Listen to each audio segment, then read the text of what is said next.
GM, we are live. It is a beautiful Friday, and it's the last day that we will not have training camp or real NFL stuff going on.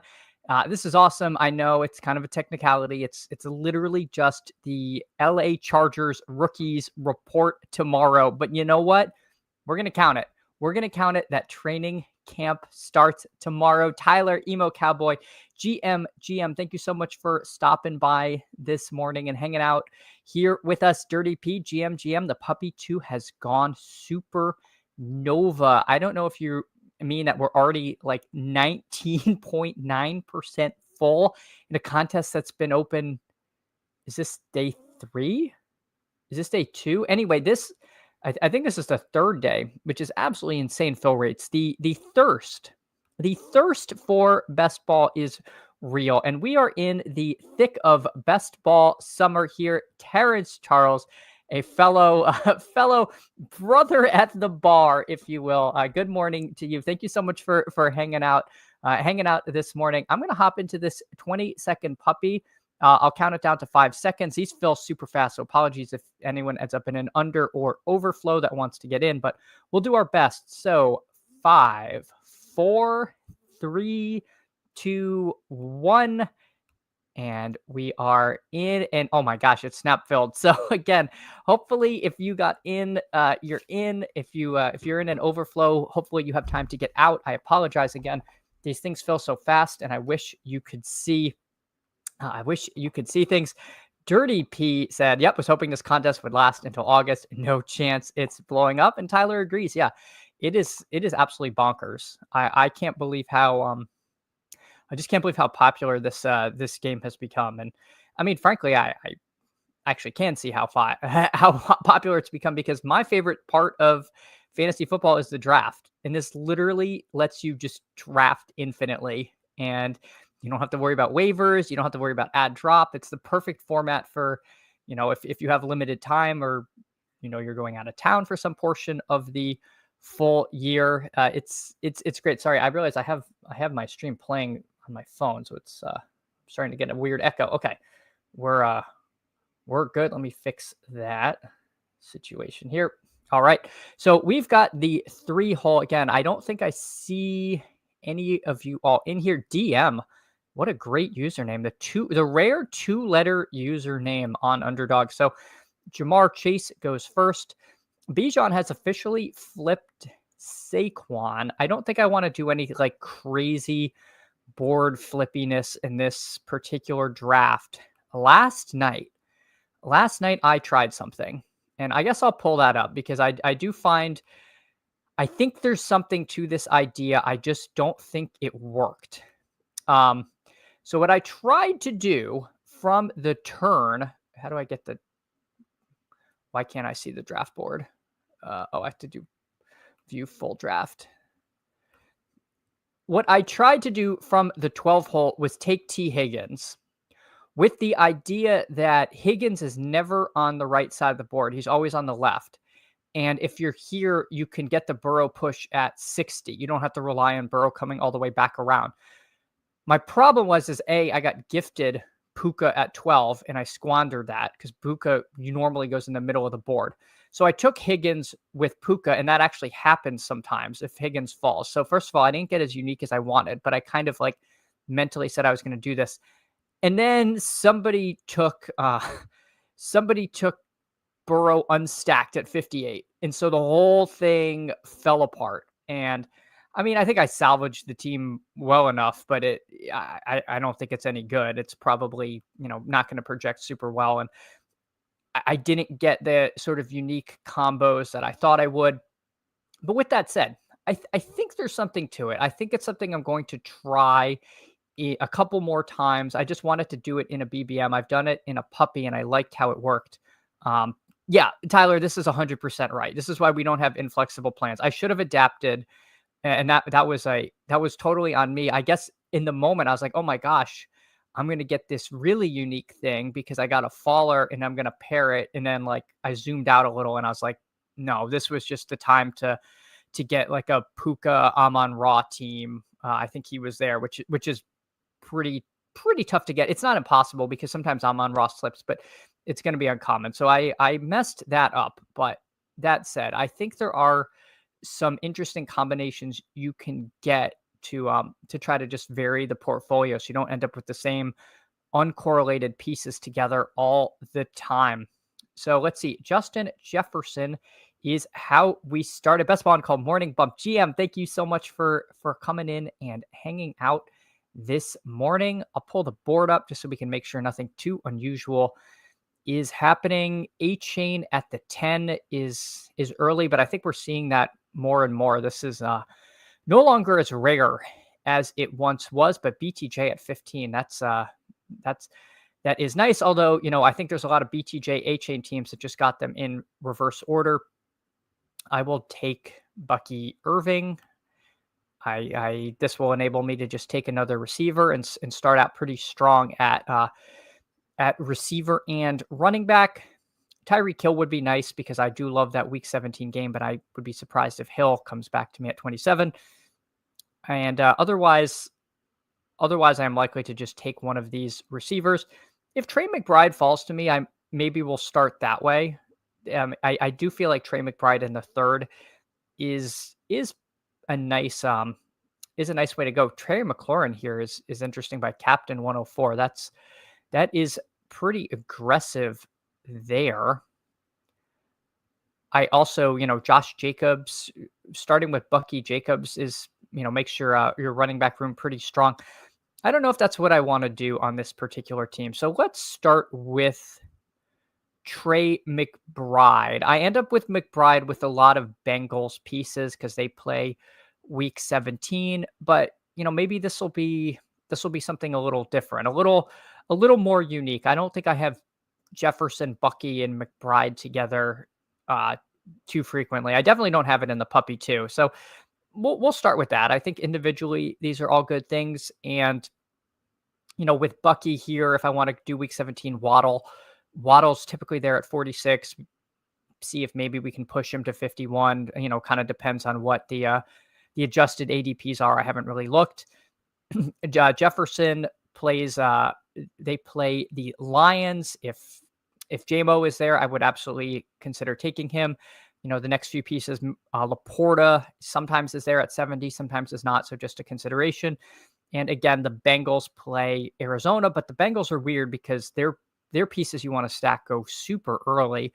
So, then you're like telling yourself Gesicki or Taj Brooks or Yoshi Voss kind of thing. And you're, at that point, you're kind of forcing it maybe just a little. Although, those guys are perfectly fine. It'll depend on the build. I'll pull the board back up. Let's see, Slick Willie going pure piss boy here, as is Captain 104. This McBride team, it's or excuse me, McLaurin. That's interesting to see him over here because he's not going to get Daniels. So I guess he prioritized that, Harrison Chase stack that is very, very common over taking Daniels and McLaurin over here. I saw somebody yesterday do something I thought was interesting at the one hole in the 2-3 turn. They took Lamar and Flowers. So they took Lamar here at 25, and then Flowers went to them at ADP at 48. So I think that's interesting because they're tough to pair because you usually have to bring one or the other up to make it happen. And I don't think there's a lot of Lamar Jamar teams. I think that's actually kind of cool what they did, and it's something I'm going to keep in the back of my mind because Lamar is always over here on the right side of the board. And, if you want to pair him with Flowers, then you're talking about taking them in the third and fourth round here, whereas you can take them in the third and fourth round over here. Now, obviously, you're not guaranteed to get Flowers, but his ADP is, let's see, what is it currently? It's 54. So, Flowers is a guy that I do see fall sometimes. So I think that's something that you can make happen. Board coming back to us. I absolutely would prefer JMO over the other options. I like Metcalf. I think Metcalf would be fine, but I do like this Week 17 game, and I like JMO even if I didn't have Justin Jefferson. So we will do that. Yeah, yeah, Tyler. I assume sorry, I'm trying to bring up comments, and here. I don't know if this brutal was in reference to my my failure at the Burrow push, but yeah, it was brutal. Terrence says T. Higgins as wide receiver 3, sublime. Number 2, okay. Number 1, dead in the water. I agree. I agree, except, you know, does have that like absolutely monstrous contingent upside if something happens to, you know, Jamar Chase. You know, he does have those huge spike week games. So I feel like if you can, that's unfortunate, by the way, that we didn't get Waddle. I would have been happy, but we'll just take Metcalf. Nice ADP fall on him. Uh, you know, I think if you're building out, if you go the quantity instead of quality route, you know, maybe you can cobble together a wide receiver room. If you're going to rely on running back to hit your flex and you only have to fill 3 wide receiver positions, maybe just by sheer volume, you can get there with Higgins as the one. I think you have to have a good plan for what you're doing, and you don't want to like deviate too much. I think if you take Higgins as your one, then you're really committed in rounds 3 through 6, and then you got to pick right. Like, you know, if Higgins is your one, and then you get like Devontae, I'm just going to use these Devontae, Worthy, and Pickens. I don't think that's like a terrible wide receiver room. Like I think that could get there, right? Or you could use any of these examples. It's going to be really hard because again, your player selection has to be right. But I feel like structurally, it's not necessarily the it's not necessarily impossible. Again, there's a reason that Higgins is usually the 2 or 3 on a team. It is not, you know, I don't think that's like the way I want to build every time, but you know, I think there's like a path. It's just narrow, and you kind of got to nail your player picks if you do that. Greg V, happy Friday, gang. GM to you, Greg. Thank you so much for coming by this morning. Dirty P says Tristan Wirfs starting on PUP matters a lot. Very bad news for the Bucks.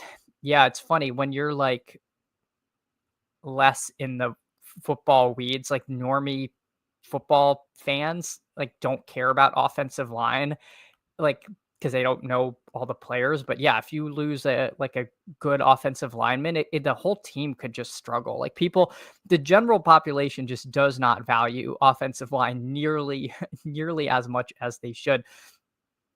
So let's see with I think James Conner to me is kind of head and shoulders above the rest of this range, and I will take him accordingly.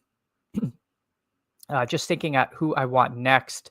So I'm a little agnostic to who I get. I like Judy. I say I like Judy. I don't like Judy. I'm not going to take Jerry Judy. And if he falls to me, maybe because it'll be well past ADP.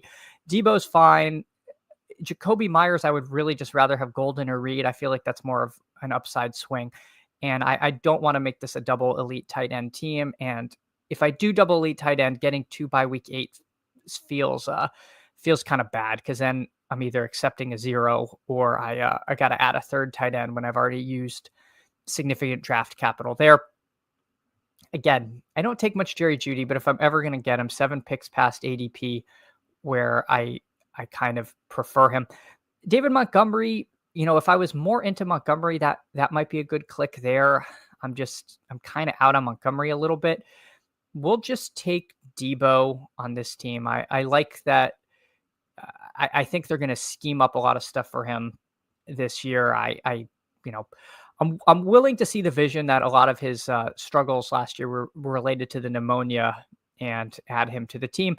And now with Jefferson, Jamo, Metcalf, and Debo, I do feel really good about this starting 4. If I don't take another receiver till late, I'm okay with that on this team. Just thinking about stacks, we're going to have McCarthy and Goff, who go around the same part of the board, 118 and 122. So that would 118 and 123. So in the like absolutely perfect world, picks 10 and 11 would be those two. Let's see. Aaron Rodgers goes late, and we've already, of course, missed the boat. Kyler Murray would be a possibility here. He goes around pick 100, I believe. So that would be the round 7 pick. So he goes at pick 95. Just looking at this captain, he took Burrow. He took no chances on a Burrow push there. Matt Brigg needs a quarterback. He has Sutton, so I would be more inclined to think if he took a quarterback in this 95 range, it would be Bo Nix. The issue, though, is when you try to push Kyler, is that you can take Kyler unstacked. He's kind of popular to do that. So I'll kind of see where things are. If I take Kyler, that means I will only really need one of Goff or McCarthy, and I won't be reliant on the double tap. Neither of these guys have. Oh, see, Captain though. Captain has MHJ, so he would be a candidate to take Kyler. So I probably, if I want Kyler, I would just take him at 94. Um, Captain also has Laporta. So if it comes to me at 118, I would have to take Goff here. I think trying to push Goff would be a mistake if I want to make this a Kyler Goff team, assuming Kyler even gets to me, which which is not guaranteed. Jordan Mason would be a nice click, adding to the bet on the Vikings. I have no Travis Etienne, but I'm thinking maybe I need to save that. Dirty P says definitely moves Jacobs above Bucky in the personal ranks. Yeah, I don't want to get too week one brained. You know, if it really is just like he misses the first few weeks, but it is always scary. You know, those kind of injuries, if they linger on, can be somewhat serious. You know, like I'd have to look into a little more of it, but I certainly could see a reason for adjusting some of the Buccaneers back a little. Let's just take Kyler here. I think that's fine. You know, now we have this mega Cardinal stack. We've got Connor and McBride and Kyler. So we're really going to be banking on the Cardinals. This makes me wish a little bit that we had a Bengal on this team just for some kind of week 17 thing. Maybe I kind of made fun of the Gesicki Yoshi Voss kind of thing, but I do now think maybe I should add that because, you know, if for the week 17 story for this to work, we're going to need something. Maybe Taj Brooks is kind of the sneaky late ad because who knows what's going to happen. And, you know, if we're projecting him as the backup running back in Cincinnati, that might not be bad. So everything worked out for us.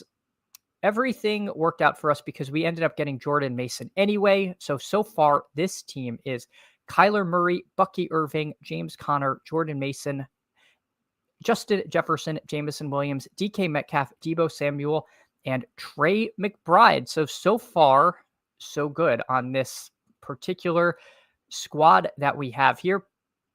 I'll pull the board back up. I'm just going to queue up Goff and McCarthy so I don't forget somehow. And let's see what's going on. Baker slides to 103. That's almost 15, 20 picks past ADP, and it goes to the Egbuka drafter. So he's, this Egbuka Baker stack, if you want to force it, sometimes you have to pull one or the other up. So that's pretty fortunate for Matty C over there. Not seeing anyone doing anything too unusual, like nothing I need to really keep an eye on as far as players really hoarding one position. Todd, I guess he's gone pretty receiver heavy, although he did get Lamar and paired him with Andrews and Bateman. So that was a nice break for him, getting to stack his elite quarterback. You know, you see a lot of this Andrews and or Bateman stacked with Lamar, more so than you see Lamar with Flowers, just because Lamar and Flowers don't fall together on the same part of the board too often. Again, you usually have to reach for one or the other to make that work. Let's see what the room is going to give us. We've got Goff and McCarthy. I think what I'm going to do here, if Burden's there, I think we just take Luther Burden. So Drake May goes. I'm going to hope that Goff and McCarthy don't get taken. I don't know why somebody would take the unstacked McCarthy. You never know. Weird things do happen, but we're going to chance it. I do like Luther Burden. To me, wide receiver gets pretty darn thin at this point. You know, Christian Kirk getting some decent camp buzz. Apparently his nickname there is Slot Demon, which makes me want to draft more than 0% of him. But, you know, it is still Christian Kirk. Marvin Mims, Kyle Williams, like these guys are fine. I think though the potential upside on Luther Burden makes it worth it. Again, we could be wrong. If we do miss on McCarthy, then this will, would have prioritized Aaron Rodgers. I still think we want Aaron Rodgers, but now I'm a little more okay if something happens and we just end up with Kyler and JJ McCarthy. But JJ McCarthy does fall to us, so I'm pretty happy with the way this team has come together.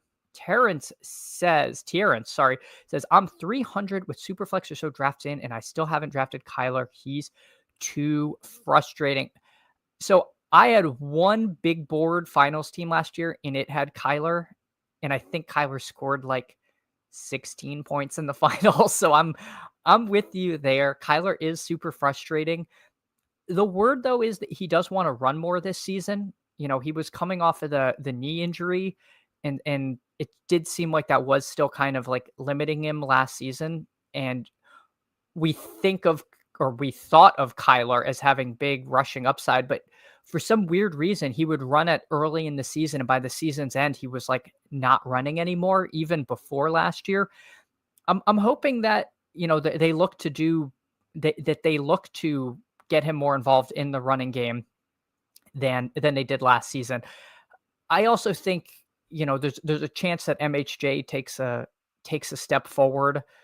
So his weapons might just generally be getting better. I mean, McBride, he's still pretty young. Like these players can make improvements. Tight ends, they tend to kind of grow into the role. So I like Kyler. I'm kind of bullish. He's not a guy I want zero of. And if you're gonna really week 17, bro, Bengals Cardinals could end up being like a shootout.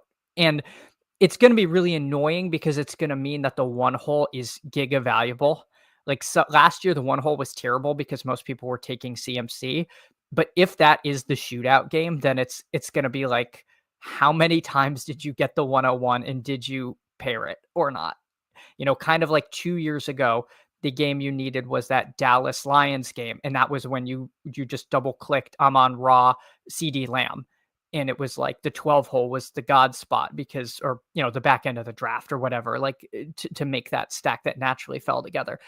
I don't want to draw too many parallels and say that's what's going to happen, but I wouldn't be shocked if that's a game you just like really want a piece or two of.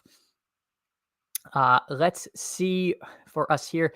This is kind of a spot on the board I don't really love.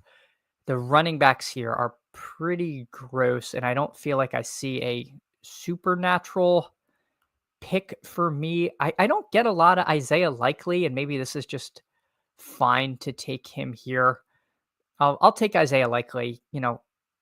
It's a little weird. He's not going to be stacked. I don't have like a Green Bay thing, but I do think there's a chance that he sees more. I mean, for some reason, Harbaugh was saying that like they want to make him an all-pro, or he could be an all-pro. There's always a chance that they move Mark Andrews. Again, I don't think they will, but I also didn't think they were going to move Jonnu because those rumors seemed like they had cooled off. But if Andrews leaves, then we're going to be taking likely close to pick 100 in the future, and I think he's perfectly fine. Jaden Blue goes; he would have been a possible pick. Rashad White would be fine, but I don't really want to do Wright and Bucky. I'm just trying to make sure I don't miss anything super obvious. I'll take Tyler Algier here. Just, again, one of the things I like about taking Algier when I'm in the 3 hole is that it is literally direct leverage off of taking Bijan here. There's going to be a lot of Bijan Bucky teams, but if I have Bucky Algier and something happens to Bijan, then I've essentially like really boxed out teams that built like this. I've, picked correctly here. Not only did I dodge the Bijan landmine, but I like hit the Algier home run. So I do like that when you're on this side of the board. It's kind of something to think about, that you can, really kind of dust teams that are similarly built to you. That and the fact I think he's just generally a good click. Let's see. Taryn says he's too little to be taking hits. They paid him too much money to risk it. Yeah, I mean, I see what you're saying. I don't think they want him like Josh Allen bowling people over, but I do think he could scramble a little bit more. I mean, they don't Lamar is not a huge guy, and he gets out there. I mean, Daniels, the knock on Daniels was that he was going to be too frail to take hits in the NFL, and they, they ran him quite a bit. I don't know. I'm hoping that Kyler like kind of wants to kind of take the restrictor plate off of what they let him do, because he doesn't need to run a lot more or get a lot more rushing touchdowns to suddenly be like a pretty darn good value. I mean, he's a competent enough passer, and if we can add a little bit of rushing upside, I'm really going to like him. But I see the bear case, Terrence. I see business as usual, and then we're like kind of paying rushing price. Like if he doesn't run, then he should probably be going down in this 11th round with all of our like kind of pocket passery guys, right? Like he belongs in this McCarthy, Stroud, Herbert, Love, Penix range. So we are definitely paying a premium for rushing upside that, like you said, might just like not exist. Did I already miss the boat on Rodgers? I'm just going to take Aaron Rodgers here. We're going to get our third quarterback. We'll stack him with Metcalf. I don't feel like any of these players are worth missing the boat there. So we will add him to the team. Get up to 3 quarterbacks. Opens up another Calvin Austin kind of range in the very late receiver options. Let's see what comes to us. Jalen McMillan, Mario Douglas. I think those guys are fine. Let's see. Bucky, Connor, Mason, Algier. I think maybe Rico Dowdle. No, we're gonna get Will Shipley if we can move fast enough. All right, we'll take Will Shipley here, and this is another again for the exact same reason as taking Algier. Shipley is the same discussion earlier, but for Saquon. If something happens to Saquon now, there's going to be a lot of Saquon Bucky teams, Saquon McBride. Now we're kind of recreating that in a world where something happens to Saquon, and I think I've heard a little bit of talk that maybe Shipley gets some kind of role independent of Saquon. I don't know how much I believe that, but they did let Gainwell go, and Gainwell would be on the field, yeah, a little bit more than we remember. And so if Shipley inherits that role, maybe he'll have a tiny bit of standalone value. I do think of him definitely more as a pure contingent play, unlike Rico Dowdle, who I passed on there. Rico Dowdle, I think, is going to be doing stuff. And then if Chuba gets hurt, he's going to be doing a lot of stuff.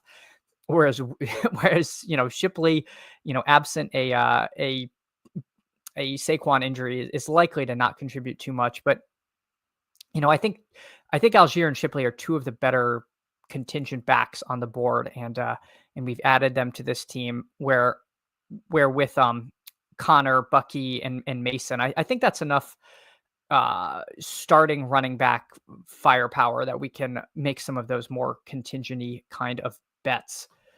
All right. All right. Let's see.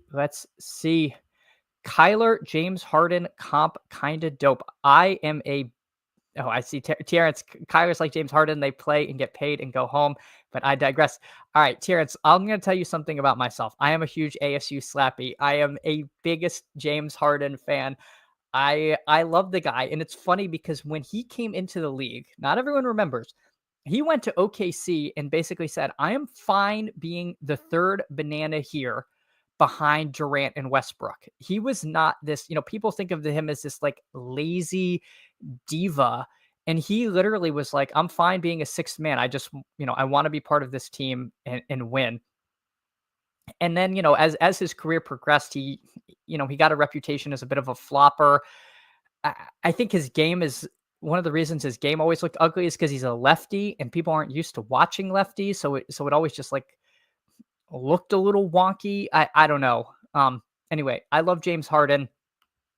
I think if that OKC team stays together longer, we have a much different opinion of Harden. But they disbanded after that one finals run, and that is one of the bigger what ifs to me in the NBA. I really liked that team, and I was disappointed. And I'm also disappointed in myself for not taking Yoshi Voss. That would have been a better click than De'Ami Brown, but I was too fired up about my guy James Harden. With that said, let's just take Calvin Austin here. I do want Taj Brooks, but I think this little Pittsburgh double stack is worth the risk on not getting Taj Brooks, and we'll just add a different running back if we have to late in the season. Greg says the Kyler James Harden comp kind of dope. Yeah, well, I like both those guys. I like Harden and Kyler here. Hang on one second. I've got to deal with something on the deal with something on the phone. All right, all right. Everything is good. Everything is good. Just all right.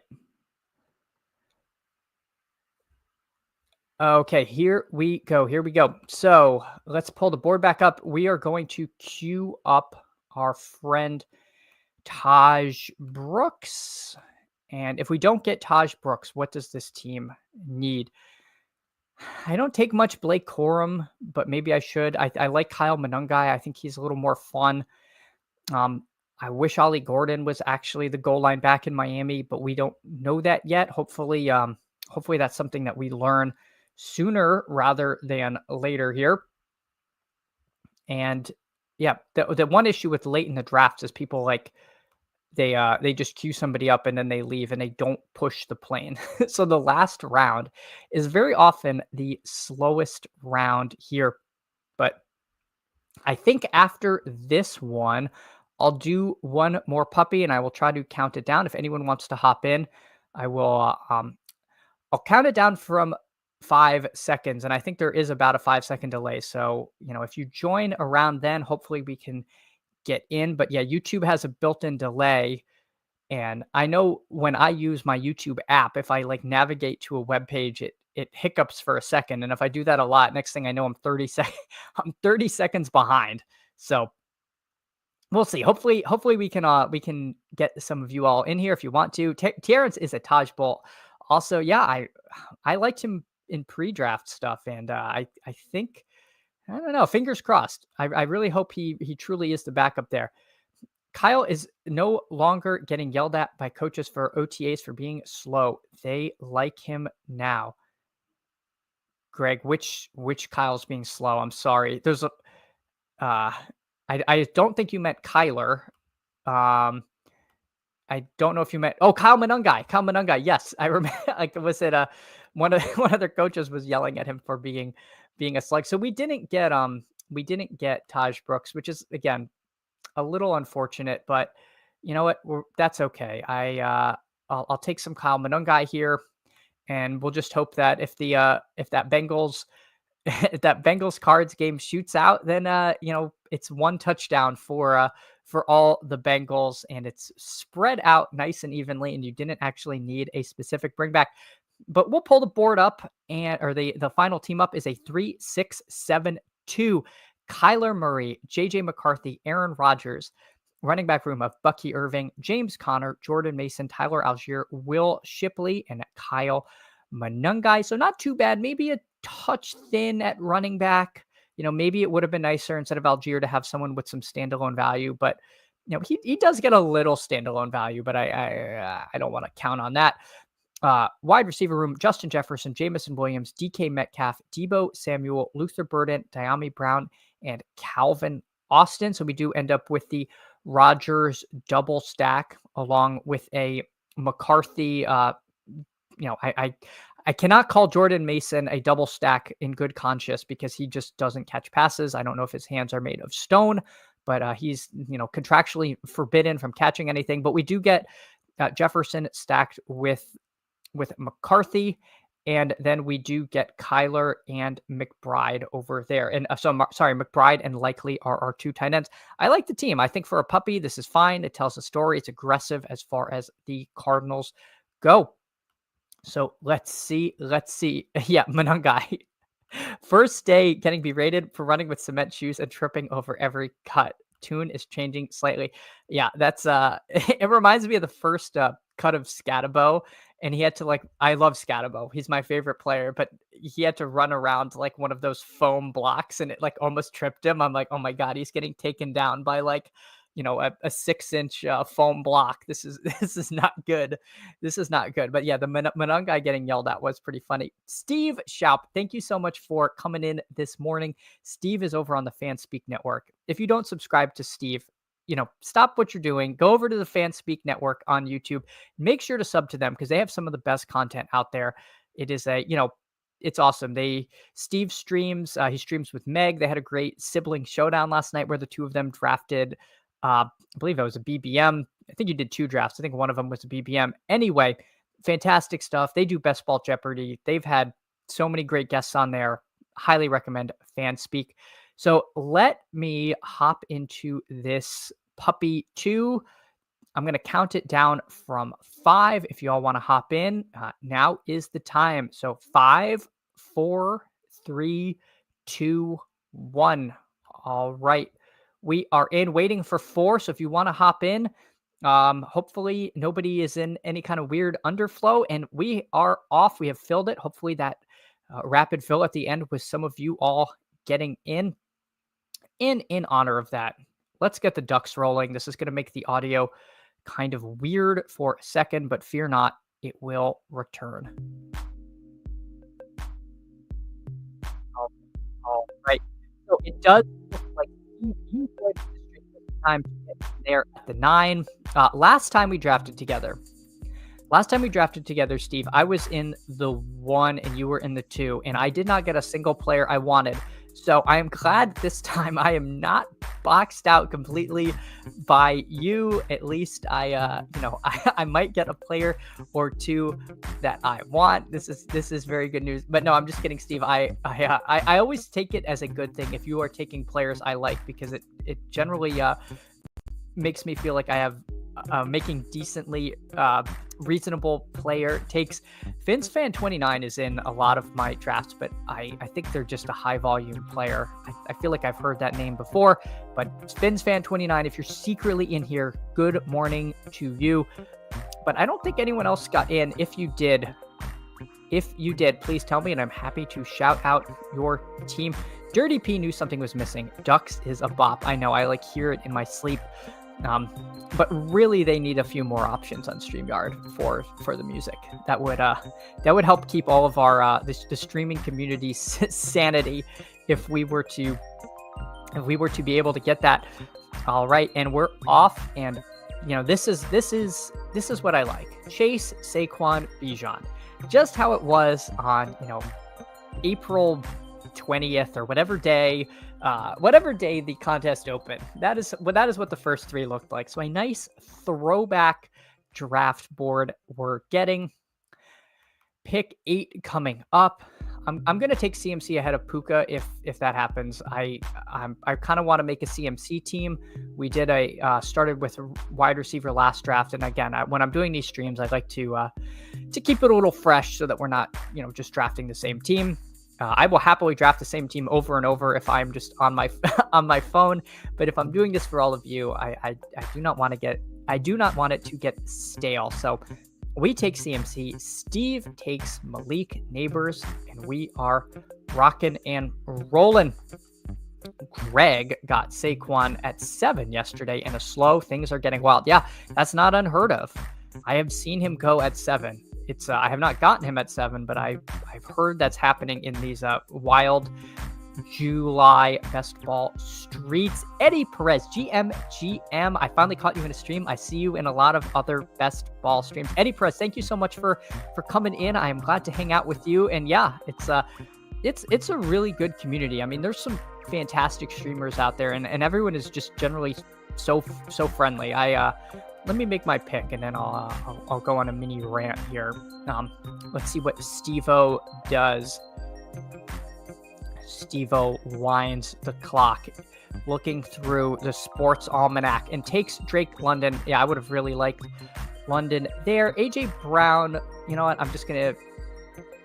I shouldn't say eat my vegetables with AJ Brown. Lad is like a little bit more fun to me as a click, but let's just take AJ Brown there. I think that's perfectly fine. But you know what? I played a ton of DFS before I came over to Best Ball, and it is such a difference as far as like the communities, because Best Ball or DFS, it really ends up being a bit of a zero-sum game. Like, people don't like to share who they're playing. People can like keep these things close to the vest. It does feel like if someone wins, it's at the expense of someone else. Whereas Best Ball, like, it's a lot more of a community. We're all like talking about these things, because you're not going to be able to just like verbatim copy other people's teams. And even if you did, it's probably not going to work out for you, because that's probably not the one team that's like, you're not going to like split the finals with somebody. So I think there's just a different outlook in this, and it is like just a much better community. And so that's not to say there's not good DFS communities out there, but I do think that people are much more willing to just chat with you about who they're taking and what they like and they don't like. And I really like that. It does feel like we're kind of all in this together. And maybe it's because we're all going to lose anyway. And like people like have that, kind of like, or at least we're going to have some fun. I don't know. Anyway, it is so much fun hanging out and doing this with all of you. And I appreciate all of you who come by this early in the morning and hang out. Eddie Perez says it's wild Saquon at 7. Yeah, I think people are just like bored of clicking him in the top 4. I don't understand it. And I know there are people that legitimately just think he got too many carries last year and he's gonna like his leg is gonna fall off in week 3. But I don't know. I think like training regimens have come a long way, even in the last 10 years. Like, players are playing later in their career, injury management's better. Like, I just think that he's going to be okay. And they have like the best O-line in the league, and they're going to win games and they're going to be ahead. And Saquon is just going to keep getting the ball. So I don't know. I have a real difficult time fading Saquon. Garrett Wilson goes. That's a little unfortunate. I would have liked Garrett Wilson there, and that puts me in a little bit of a spot. Do I want to take a receiver? I think I'll take Devontae Adams here. I like McBride. I did just build a McBride team, so let's take Devontae. It opens up a more likely quarterback. Kyler, probably wouldn't be there at 104, and I don't really want to take him at 89. You can get Stafford quite a bit later. Steve-O takes Terry McLaurin, so he's got Neighbors, London, McLaurin. I would lay minus 450 that if Jaden Daniels is there, he takes Jaden Daniels, but we will see. Otherwise, nothing too out of the ordinary. I mean, Trey McBride at 34 is, as I noted earlier, it is kind of crazy to see him in the 3rd round, and now this late in the 3rd round is means I'm going to be getting a lot more Trey McBride. That is a very nice pick in my humble opinion there. As we see, Kittle gets pushed up, Trey McBride coming down. Kind of weird. I like Kittle. I see why he's rising, but I don't really understand the Trey McBride fall. Eddie says, I will say that some of the FUD is from some of the big Best Ball YouTubers. They did the same Kyron last year, and I got so much Kyron. Yeah, I don't know. I don't know why. I feel like it's one of those things where if you're right, it feels like really good. Like you kind of called. Sorry, Steve, you didn't get the Daniels fall. You sort of called the top of Saquon and got out of there. But I just don't know if that's worth it. I'm wondering if I'll take Kittle here. Yeah, I don't know. I think it's one of those things where you feel like you can collect a lot of sort of internet points if you were right about fading Saquon and he stinks, or he gets a soft tissue injury from running too much. I don't know. Kyron, though, I don't take a lot of Kyron this year, and I didn't take a lot last year. He just, to me, he's so volume dependent, and McVay always says he's going to give him less, and then he doesn't give him less. And so I don't know. I mean, Jarquez Hunter, they did add him. Maybe Corum takes a step forward. I feel like if it's not Kyron's backfield exclusively, then Kyron is like pretty mediocre, and he goes high. Like you're giving up a lot of receiver firepower, or even, you're taking him ahead of an elite quarterback often. He's a pick I truly struggle with this season. Greg says Saquon just out there golfing this offseason, can't be bad. I mean, that sounds like the dream. That sounds like the absolute dream there. Eddie says, I don't mind the ADP falls, but sometimes it doesn't fall in my draft. I don't know if you're talking about Kyron specifically. I mean, if Kyron, I'm not taking no Kyron. I'll take him if he falls, but I have been avoiding him a bit. Even if Saquon misses 2 to 3 games, his spike week potential is second to none. Maybe Bijan overtakes him. I mean, Gibbs, but Gibbs has Montgomery. Yeah. Again, I think they're all like just about equally likely to have spike weeks in the playoffs, and to try to project who will and who won't you're really just getting lucky if you're right. Like, I don't know how else to say it. Like, it is going to be impossible to project which one is the guy you need in the playoffs. I'm just taking them all kind of at ADP. And I mean, if that's where you want to make your stand, that's fine, but you're just accepting the risk of like pretty much going to zero if you brick out, or if you just like don't have the guy you need. Chuba Hubbard goes. That's a little unfortunate. I'm going to take Joe Mixon. I don't like how much Mixon McCaffrey I get, but they kind of line up well. I'm going to add him to the team. I like him more than Harvey, Connor. I think he's like sort of the end of a tier, so we'll add him there. Travis Hunter's been a faller, but I like Travis Hunter there. I think Steve picking him up makes sense. So far the team, we've got CMC, AJ Brown, Devontae Adams, George Kittle, and Joe Mixon. Steve next to me, he's got Malik Neighbors, Drake London, Terry McLaurin, James Cook, and Travis Hunter. So a big upside swing on Travis Hunter. I assume, he was hoping for Daniels. That didn't happen. He got the James Cook consolation prize, which I think is a perfectly reasonable pickup there in that range for running backs. Steve does not take Omari and Hampton, although, this eye stuff with Najee is very strange. I just thought there was nothing to that rumor, and it was just one of those like internet things, but turned out something did happen to Najee Harris's eye, and the agent is calling it superficial in their statement, but it is a little scary. Like, I kind of want to see him out there and like make sure that he's good, because that's frightening stuff. I mean, I hope he's okay. That would be a real shame to like, have your career impacted by like a fireworks accident. That's an absolute nightmare. But yeah, just a very strange story that all came together. Coming up for us, I think my preferred pick would be Olave. If Olave goes, then it would be Chris Godwin. These are two, to me, kind of high upside wide receiver swings. Let's take, maybe more in the interest of bye weeks and varying things up, let's take a Chris Olave share. Steve takes Jordan Addison. Again, those three receivers, Olave, Addison, and Godwin, you're getting discounts on, where they would be going without injury risk and suspension risk, kind of respectively there.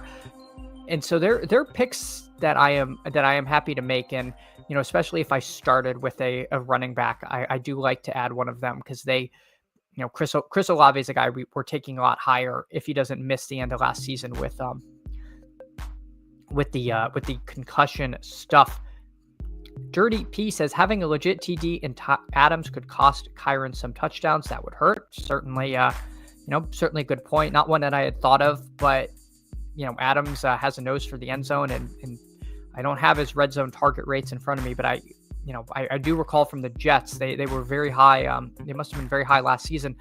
Greg VS, I think I have maybe 3 Mixon teams out of 200, starting to get worried. Maybe.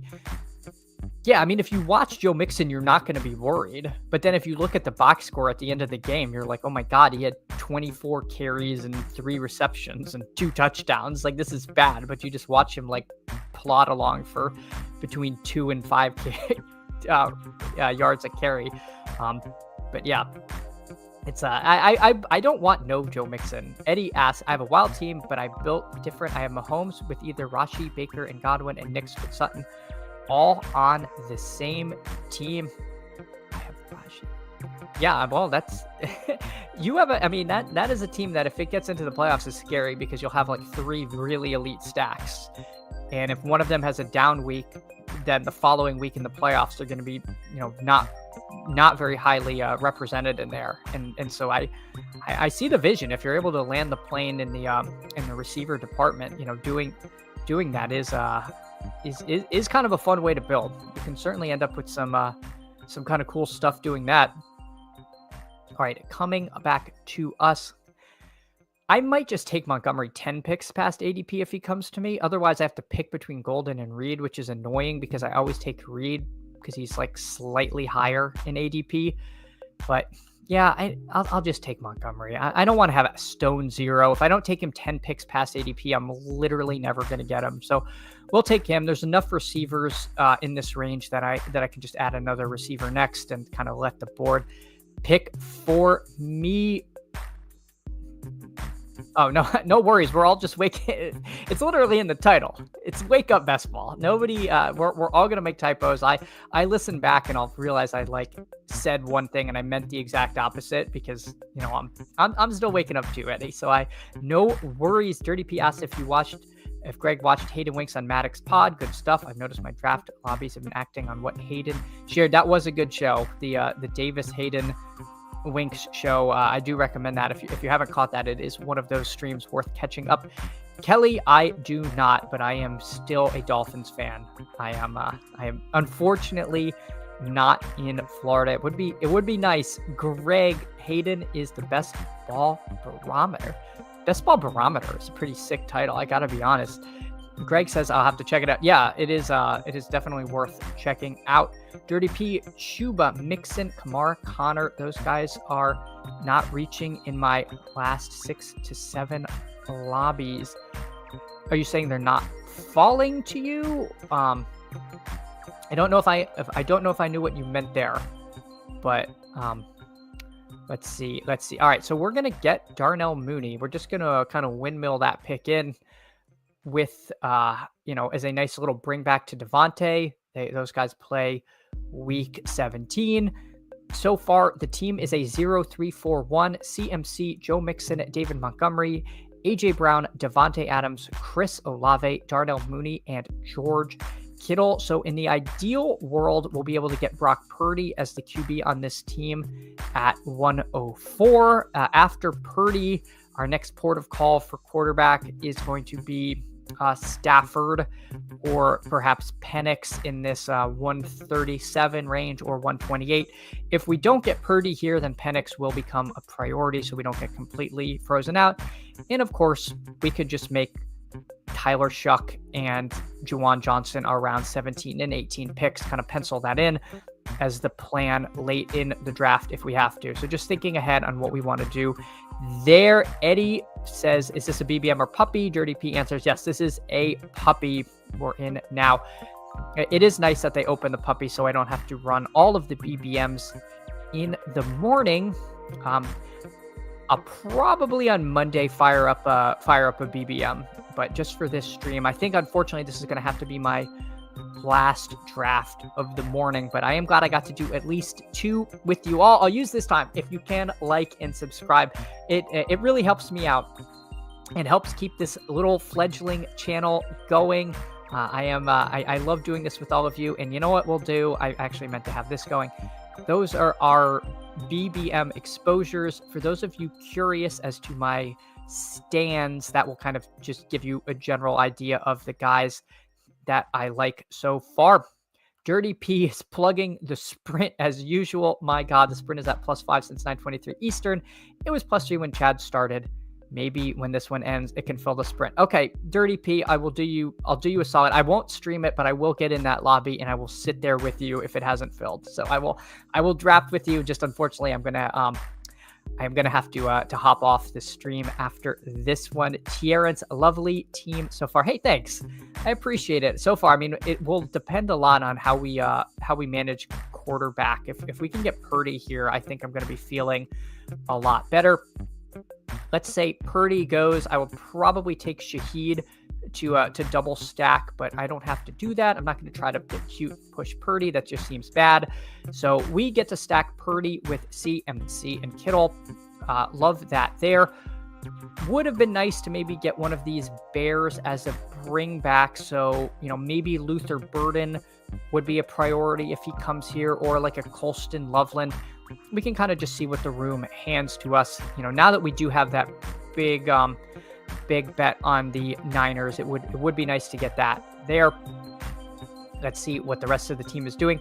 So Steve took Tony Pollard, Brian Robinson, and Mark Andrews since we last saw. So Steve also without a quarterback so far. This right side of the board also, Meek doesn't have a quarterback either. That's kind of interesting there, whereas we see a couple people with 2 QBs. The Joe Burrow drafter also took Kyler.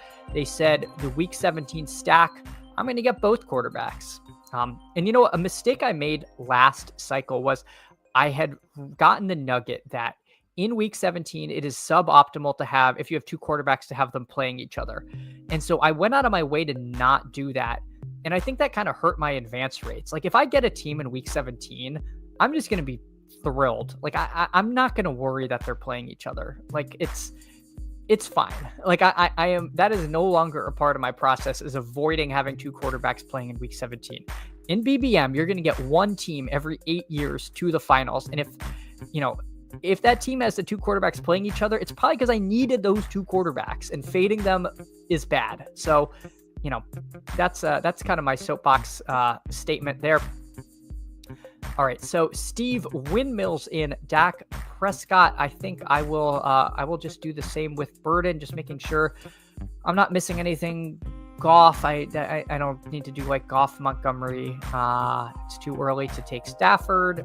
Let's take Luther Burden the third and add another piece. We do get that nice week 17 bring back. We get a player I think has some upside if he's starts off slow because of this missing rookie camps. We're not really reliant on him, with Brown, Adams, and Olave sort of holding down the room. So I like the team so far. I feel like it's coming together pretty nicely. I think this team looks pretty good. So Eddie asks, would you rather have 1 BBM finals team or 4 puppies just a BBM? Gotta be BBM. Yeah, Dirty P agrees. 3 Gs just to make the finals in BBM. Yeah, I mean it pays for the whole thing. I got last year my 1 big board team. I think min cash in the big board is like half of a max buy-in. Like I don't think I did get my money back in the big board because I finished decently well. Like nothing to write home. Steve, by the way, Steve from Vinspeak got 4th in the big board. So I'm just min cashing the big board doesn't do too much, but Steve is, one of the best resources for, the rookies and incoming prospects. He covered the Senior Bowl in the past. He has such a grasp of them. He was on a mock draft show, and this is gonna. He knew all the defensive players like that were mocked, like 3rd round, like defensive tackle from like Washington State. I'm like, I have no idea who this is. Like I've never heard of this guy. And Steve is talking about their strengths and weaknesses. So Steve knows a ton of ball. If you want to get your hand in the dirt, definitely follow him over on Fanspeak. One of the really best resources as far as like for everything generally, but especially for like the incoming classes. It is you are really missing out on good alpha if you don't hang out there at least a little bit. Colston Loveland goes, that kind of stinks. That's actually who I was going to queue up. Maybe we'll take Christian Kirk here. add a little bit to this Houston situation. I'm a little bit agnostic as to these receivers. They're apparently calling him Slot Demon in Houston, and I simply cannot ignore that entirely. I've fallen for nicknames before. I took a ton of Rashad White last year. Not Rashad White. Shoot, what's his? Why am I going blank? Zamir White, my God. I took a lot of Zamir White last year because his nickname was Zeus, and that was a terrible process. Don't do that. Don't take people because of nicknames. But then they're calling him Slot Demon. I'm gonna take some. I'm gonna take some Christian Kirk. But anyway, yeah. I already do have. I do have Joe Mixon on that team, so I've got a little bit of a bet on Houston, and I think Houston has one of the most favorable playoff schedules in playing all their games in a dome. Relying on Christian Kirk to be playing week 16 through 17 has been a massively losing bet over the last few years, but willing to at least take a chance on that. And now, if I end this team with 6 receivers, I think I'm okay with that. If I want to add in a 7th as part of a stack or something, I can do that as well. But now I feel pretty decent. At least I'll get some early season production with Kirk. Maybe he's kind of the yin to the Luther Burden yang there. Eddie says, I don't know, potential to hit bigger, but 4 chances to win 100K.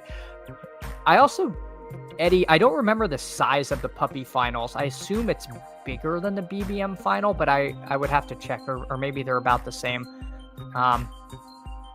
Something that might make a difference there. Let me see. Where am I picking next? 152. So, a little bit of a tough decision here. Do we just take our guy? You know what I'm going to do? I'm just going to take Stafford here and lock him up with Devontae Adams. I don't really want to mess with it. The Puka drafter is 1 spot ahead of me. Maybe they're fine with Fields and Caleb, but if Stafford's going to go, it's going to be right there at 151. And if Stafford's gone, then all I have left is the Tyler Shuck backstack. I kind of want Tyler Shuck anyway to be my 3rd quarterback, but I think my team kind of risks, I don't want to say going to 0, but it starts feeling like a lot worse. And I'm okay just picking up a different sort of backup running back at 152 versus at 137 there. Is that a little panicky? Maybe. Is this a puppy where you should try to push stuff? Maybe. But I just don't see that big a difference in those 2 picks to justify potentially losing the stack. Bollock asks, first of all, thank you for coming by. Does training camp actually start tomorrow? Yes. If you are a rookie playing for the LA Chargers, training camp starts tomorrow for you. Is it a little clickbaity? But I don't know how else to say it. It does start tomorrow. And after tomorrow, more and more players are going to start reporting. It's weird they don't all start on the same day, but each team does it differently. And tomorrow is the first official start of true training camp, obviously for a very small contingent of players. But for you Trey Harris truthers out there, you will get your first taste of Trey Harris news. Greg says the puppy is smaller, 375 versus 500. Gotcha. Eddie asked if I did any super flex. I did 15-ish drafts, somewhere between 12 and 20. I don't remember exactly. I liked it at first, but then I think it just got harder, and that was unfortunate. It became a lot more difficult. The rooms definitely got sharper. You couldn't get Daniel Jones in the 13th round, and it kind of took my ball and went home as far as the super flex puppy. But it's fine. I get it. It is cool because you can do take player combinations you can't get normally, because of the quarterbacks all go so early. So it's kind of fun. My question here that I have been thinking about though is, do I just take Michael Penix to take with Mooney, and then say forget Tyler Shuck? I feel like I do. Let's just take Michael Penix here. I think that's fine. We'll get Penix. Forget you, Tyler Shuck. Maybe Tyler Algiers would have been better, but I'm fine doing this. And when I take my 3 QBs, now I've got 3 QBs I'm pretty happy with. I feel like this team's going to be pretty sturdy. And I got to violate the Week 17 rule, where if the Rams Falcons game, I've got both quarterbacks. But you know what? We're just going to make our own rules here. We're going to make our own rules and then just see how we can go. Steve-O, however, does not let Tyler Algier slip. Since we last checked, he added Jake Ferguson and Tyler Algier. Let's see what comes back around to us. I will probably need, if I can get one more tight end here, maybe we stop at 2. I think that would be nice. If not, then we'll see. We'll see about adding 2 late tight ends. Penix, of course, opens up the immortal Ray McLeod click that for some reason people like to make, but Ray McLeod had a surprising amount of yards last year. I was shocked to see that his production was quite a bit more than I thought it was in my head. But Kyle Pitts, man, I really don't want to click Kyle Pitts' name in 2025. But we might end up taking Kyle Pitts here if Steve takes Brenton Strange. So let's see what Steve does. Steve, take Kyle Pitts so I don't have to. I'm just kidding, Steve. Oh gosh, this is brutal. This is kind of brutal, but maybe that is. So he takes Adam Thielen. Interesting. I'm going to take Brenton Strange. I really thought Steve was going to take Strange because he has T-Law. I just think Strange is much more likely to be kind of a big swing, a guy that we're going to be drafting way earlier next year than we have been. And I can end with Kittle and Strange and feel good. This new injury from Pitts combined with a guy that's just massively unreliable, I am so out on. So again, you know what? I know Pitts was a stack, but I just can't get there with him. And again, now I feel like I can end with 2. Darren says, "Can I buy half this team?" Not joking. Well, I do not want to sell the teams, but I will take the compliment, Terrence. Thank you so much for saying that. I like how this team has come together. I do think it's kind of fun. And again, like building these with all of you. Bollock asked, did UD update their user interface at some point? I don't like it. Davis came out and said that he loved it and thought it was better. I am on the opposite end of the spectrum. I do not like the font. I don't like how it's made everything slightly smaller, which I feel like in streaming makes it a little harder for people to see. I am kind of out on that. I don't know. I don't like the update. Dirty Pete, Chad doesn't play Omaha, but I maxed that puppy Superflex. Feel good about it. I played a little Omaha high-low back in my heyday of poker, but you're right. It was never my my main game. Albugie 78 Yo-Yo GM to you. Thank you so much for coming in this morning. Really appreciate you stopping by. Greg says the UI update is awful per usual, so he is a bear on the UI as I am. Dirty P says Ray had 90 targets and they didn't bring in a competition. Yeah, he's unfortunately not a terrible click. I don't think. Eddie says some best balls running 2 of anything, 1 injury away from just 1. Oh, yeah, you're talking about my tight ends. Yeah, I mean, 3-6-6-3 is not terrible. I don't think that's an awful way to build, and you're pretty sturdy. But, I took Kittle at pick 41. If he goes down, then this team's in bad shape. And, I just can't. I can't cover all the bases. So I really just have to hope Kittle and Strange are the 2 here. We'll see if we can get one of Dowdle or Shipley. Ideally Dowdle, but I will live with one of the other ones. Finn's fan takes Dowdle. Thanks, Finn's fan. Let's see what this guy does. Will Shipley, let's see. I might actually take Miles Sanders ahead of Shipley here on this particular crew. If Sanders is a guy that I will click in the 15th round until we hear otherwise. This could be eating a big fat 0, but it also could literally be just taking the 1A or 1B in Dallas. And I want to make that, bet. I don't think Javonte is any good. I would actually go ahead and say Javonte is pretty bad. And there were times when he was getting snaps, but all he was doing was working in pass protection. So I will pass on that there. Steve takes Zach Ertz. Steve, this makes me feel even worse about you not getting Jaden Daniels, because now you have the everything but the Niners there. I don't know, actually, I forgot you had Dak, so apologies if you were trying to get Miles Sanders on the Dak team, because I don't think you had a Cowboy receiver. I don't know if you're after. Oh no, you have Jake Ferguson, so you were able to backstack it a little bit.